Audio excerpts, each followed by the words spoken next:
Shabbos Daf Gimel challenges the numbering of the cases in the Mishnah where we said that there were 8 halachos. The Gemara will ask that it's really 12 or possibly 16.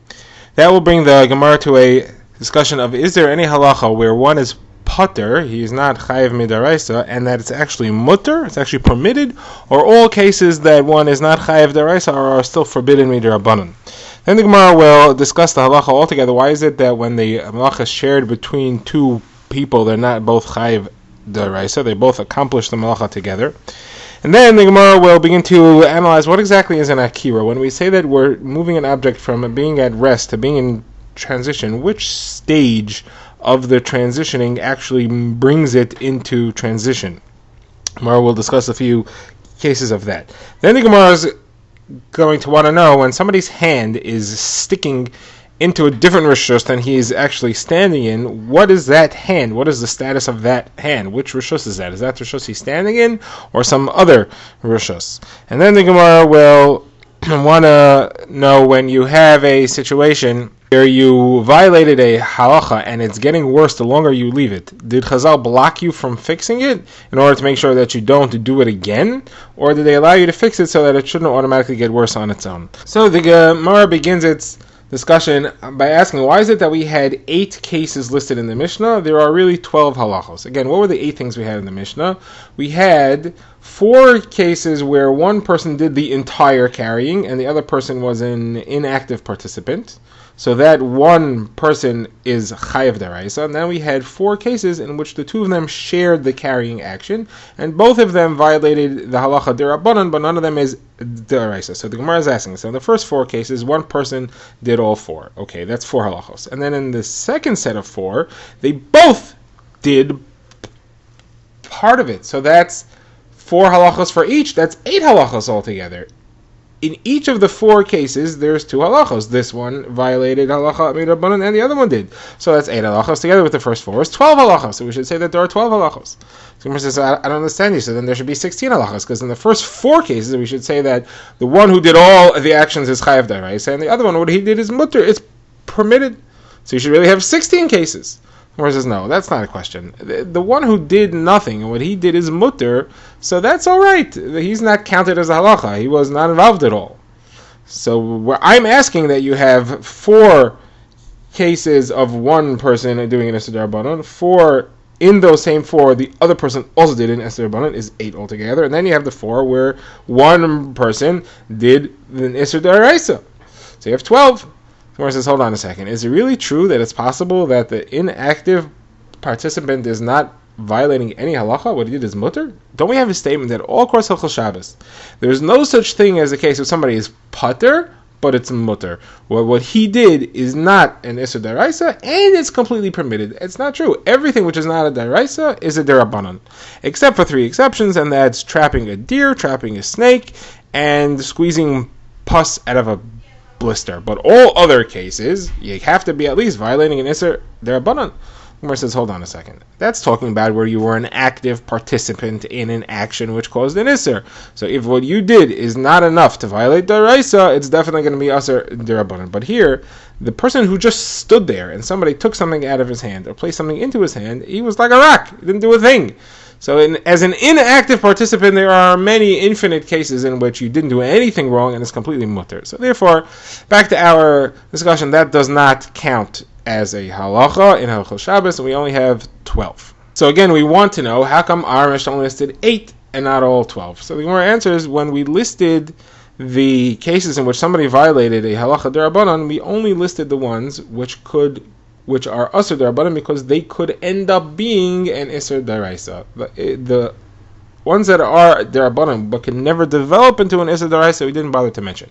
Which cases are the ones which are an Isser D'Rabbanan that could develop into an Isser D'Oraisa? So Rashi has 2 versions over here. We'll go with his first pshat.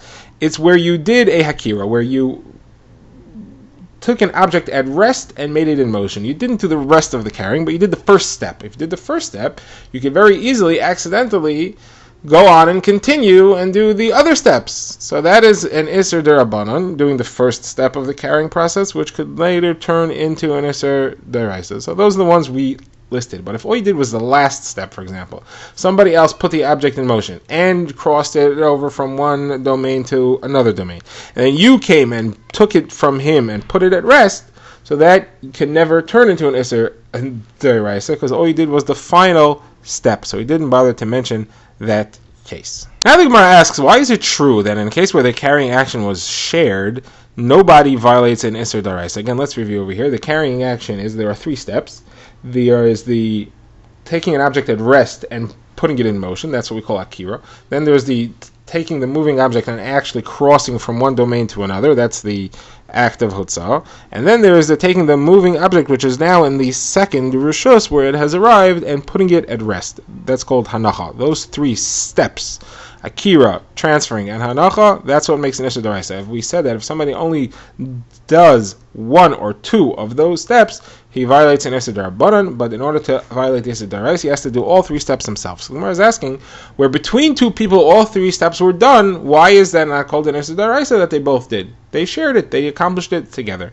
So the Gemara says we have a pasuk that says you're not going to violate an Isser D'Oraisa until you do the entire thing yourself. It says, if somebody makes a mistake, he does one of the things which Hashem said not to do, and he is guilty. When it says he does, that indicates he has to do it himself, not that somebody else helps him. If somebody else helps him, he's not considered violating an Isser D'Oraisa. Now the Gemara begins to analyze what exactly is the meaning of the step where we took an object at rest and we put it in motion. In our Mishnah, we had a case where somebody had his hand sticking through the fence, and the other person on the other side took an object and placed it in his hand. So we said that the person who placed it is the one who transferred it from being at rest to being in motion. So the Gemara says, hold on a second. Let's say 2 people are standing in a yard, and Ruvain loads up Shimon's backpack full of stuff, and then Shimon walks out of the yard.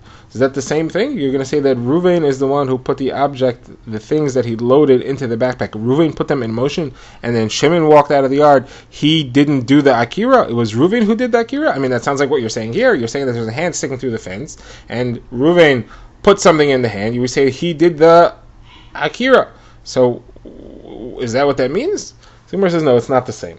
In the case where the hand is sticking through the fence, a hand is not considered to be a surface which is at rest. The hand belongs to somebody who's standing outside the fence. So putting an object into that hand is putting it into transit. It's a state of transit. But if Shimon is standing in the yard and Reuven comes over and fills up his backpack, that's still called at rest because Shimon is standing there. Shimon's feet are on the ground. Shimon is a person at rest. When Shimon begins to move, that is when we are transferring from being at rest to being in motion.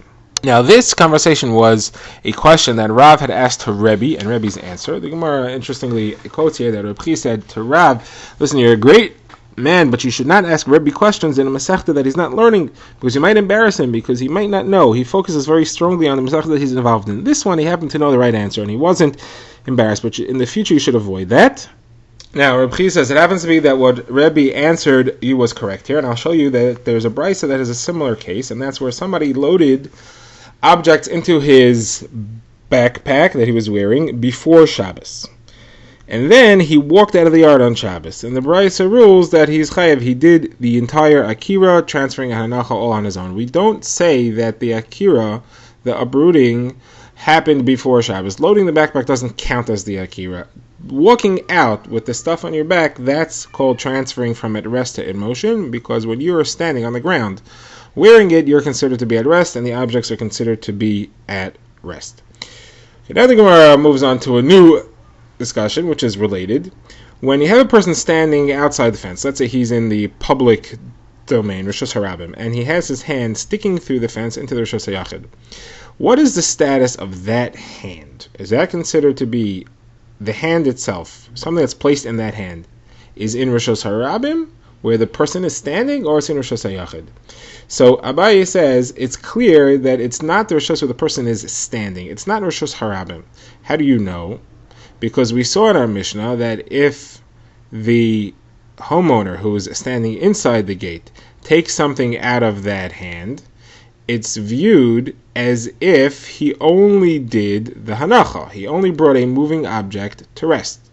We don't say that he took it out of Rishos Harabim and put it down in Rishos HaYachid all by himself. Now, if that hand was considered to be the rishus that the person is standing in, and the person who's standing in rishus harabim and has his hand sticking through the fence, and his hand is considered to be rishus harabim like he is standing, that means that the homeowner who took something out of it and put it down did all 3 steps on his own. And vice versa, the same thing is true if the homeowner's hand was sticking through the fence and the man outside the fence took the object out of it.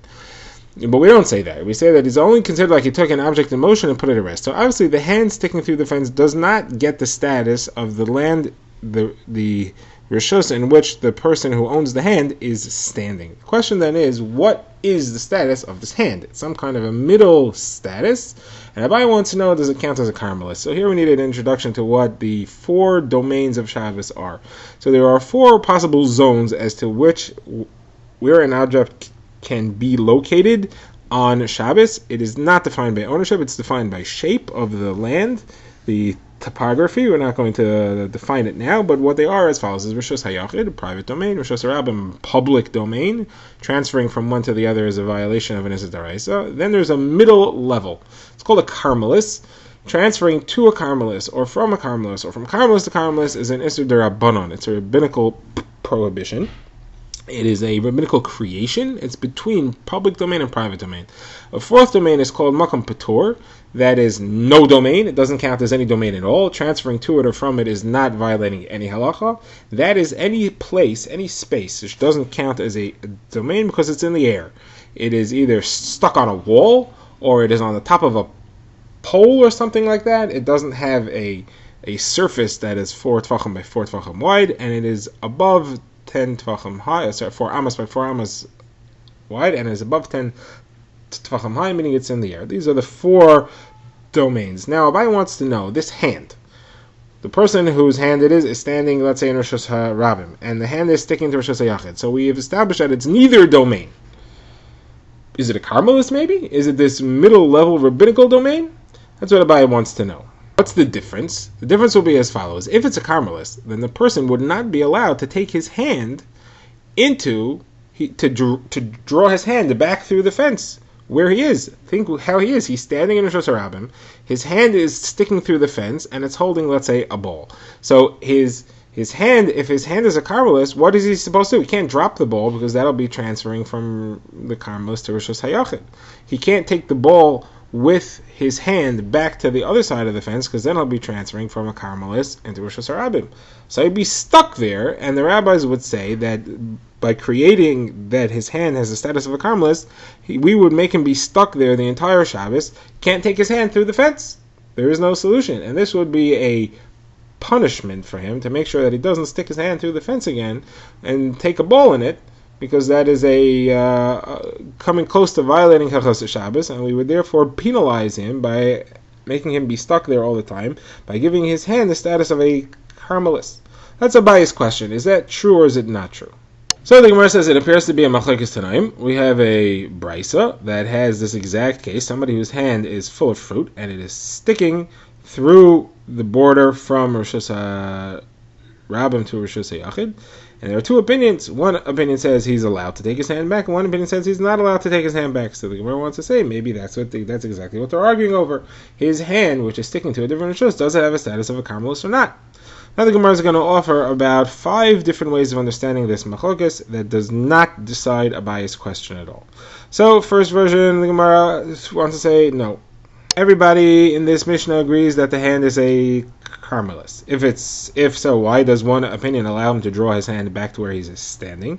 Because it's talking about where his hand is above 10 tvachim high, and therefore it's not a karmelis. It's in the air. An object in the air is in a makam patur, he's allowed to withdraw it. The other one is referring to where his hand is below 10 tvachim, and therefore it has the regular status of a karmelis, not a makam patur. Second explanation of this brisa the Gemara offers is that both opinions agree that his hand does not have the status of a karmelis midarbanon. It's not a different rishus. He would really be allowed to withdraw it. And they also both agree that there is still a penalty. The rabbis rabbinically said you can't withdraw your hand. However, there is an argument as to what the case is exactly. The one who says that he's not allowed to withdraw his hand is talking about where he put his hand over the fence on Shabbos, and we say he's not allowed to withdraw it. We penalize him. The other one is referring to where he put his hand across before Shabbos, and then Shabbos began. Now he's stuck with his hand, so we don't penalize him. What did he do wrong? he put his hand over the border before Shabbos will allow him to withdraw his hand back on Shabbos. Now the Gemara says, hold on a second. This doesn't make sense. It should be the other way around. Think about it. If you put his hand over the fence, over the gate, over the border on Shabbos, that means he took this object out of the Rishus that he's in and transferred it to the other Rishus. Now if you're going to tell him he has to stay there all Shabbos, what's going to end up happening? He's going to drop it. Can't stay there the whole Shabbos. Shabbos just began. He's going to end up dropping it, which will mean he put it down in the other Rishus. That just means he did moving an object from one Rishus to another Rishus. D'oraisa. He just violated an Isser D'oraisa. Why would you penalize him in a way that's going to lead to an Isser D'oraisa? It makes much more sense the other way. That that's the case, we should not penalize him. And the Gemara says, but that doesn't seem to be what we are saying, and this seems to help us resolve a question we had somewhere else. Because Rav Bibi asked a question: do we penalize people who did something wrong in order to make sure that they won't do it again, even in a situation where our penalty is going to cause a greater violation of Shabbos, just like this case here? Now, what was Rav Bibi's case? His case was as follows. The halacha is that there is a Isser called Ridias Hapas. Bread in the days of the Gemara was a thin, flat pancake almost, sort of like the lafas they have today in Israel, and it was slapped onto the wall of the oven, which had a fire on the floor of it. It was slapped into the wall of the oven, and it was a special skill to peel that bread off the wall when it was baked without breaking it. That's called Ridias Hapas. It's a special skill. It's an Isser D'Rabbanan to do that. It's called a Shvus. It's a rabbinical violation of Shabbos to do that. Now, Rav Bibi asks, let's say somebody puts bread in the oven on Shabbos by mistake. B'shogeg, he forgot it was Shabbos or he forgot it was Asr. So, if he were to leave the bread there, he'll end up violating Shabbos, because if it stays there for a few minutes, it's going to bake. Once it becomes fully baked, he just did a malacha d'oraisa. He baked bread. If we allow him to take the bread out, then he didn't violate any halacha. He did an Isser D'Rabbanan, because he put it in the fire. He wasn't allowed to do that, but he won't violate an Isser D'Oraisa. But by peeling it off the wall, he violates the Isser D'Rabbanan of Ridias Hapas. So the question is, do we allow him to take the bread off the wall in order to avoid his action turning into an Isser D'Oraisa? Or do we say, no, we have an Isser called Ridias Hapas, and now I take bread off the wall. I don't care that your action is going to turn into an Isser D'Oraisa. We do not let you take the bread off the wall and violate an Isser D'Rabbanan in order to save yourself from your previous action turning an Isser D'Oraisa. So the Gemara wants to say, that was Rav Bibi's question. So over here, we seem to be saying that we don't care, we're not concerned, because we're saying that the guy who put his hand across the fence on Shabbos, we're going to penalize him and make him leave it there, even though he's going to end up dropping what he's holding, and that will be a full transferring of a Rishus to Rishus, because he took it from the place where it was, and he transferred it across the fence and dropped it, and he did all those three things on Shabbos. So first the Gemara says, you're right, it resolves that question, and that's not a problem, we resolve the question, big deal, why is that an issue? Now the Gemara has a number of other ways of understanding this which will not resolve the question. So first the Gemara wants to say, I'll tell you as follows. In our brisa, where we told the guy that he has to leave his hand there, and we had a machlokes whether or not he actually has to, the two opinions there are talking about one where he put his hand through the fence b'shogeg by accident, he forgot it was Shabbos, and the other one where he put his hand there on purpose. And where he did it b'shogeg, we do not penalize him. Where he did it b'mezid, where he did it on purpose, we do penalize him. But you can't prove from either of those cases to Rav Bibi's case of the bread on the wall. Why? Because in this situation, where he put his hand through the fence b'shogeg by accident, he didn't violate anything. He put his hand through the fence. He didn't do anything wrong. He did it by accident. He didn't do it on purpose. If we were to tell him, leave his hand there, he'll end up dropping it, then he'll end up violating an Isser D'Oraisa. So we tell him, you're allowed to take your hand back, and even if he takes his hand back, didn't do anything wrong. What did he do? However, in the case of Rav Bibi, if we were to allow him to go peel the bread off the wall, now he violates an Isser D'Rabbanan. Peeling bread off the wall is an Isser D'Rabbanan no matter how you slice it.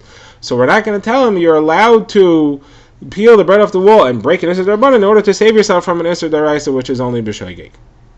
Now, what about the b'mezid case where he did it on purpose? So over here in our Gemara, our psak seems to be that if he put his hand across the wall b'mezid on purpose, we penalize him and we do not allow him to take his hand back. That's because even if he drops it, okay, all he violated was an Isser D'Rabbanan. Putting your hand through the wall with an object in it and dropping it by accident, you couldn't help yourself, that's an Isser D'Rabbanan. However, in the case of the bread, if he goes and he takes the bread, if we penalize him and we don't allow him to take the bread off the wall of the oven, and it comes out that it's going to bake, you know what he just did? He did an Isser D'Oraisa B'mezid. He gets skewed for that. We're not going to penalize him and not let him do a D'Rabbanan of peeling the bread off the wall and make himself be in violation of a crime which is punishable by the death penalty of skila. Our case, okay, big deal. But over there, where he's going to end up with a skila if he did it, b'mezid, there we will not allow it. So that is the Gemara's first attempt to resolve it. The Gemara's second attempt is that in our Brisa, both people are referring to where it was b'shoigeg, and b'shoigeg, like we said, is not a reason to penalize him. However, one opinion still says we should penalize him anyway, because if we allow him to do it b'shoigeg by mistake, he's going to end up doing it on purpose. So, therefore, we're going to penalize him anyway. But again, the same reasons we said before, you would not be able to make a comparison to Rav Bibi's case, because over there's no b'shoigeg.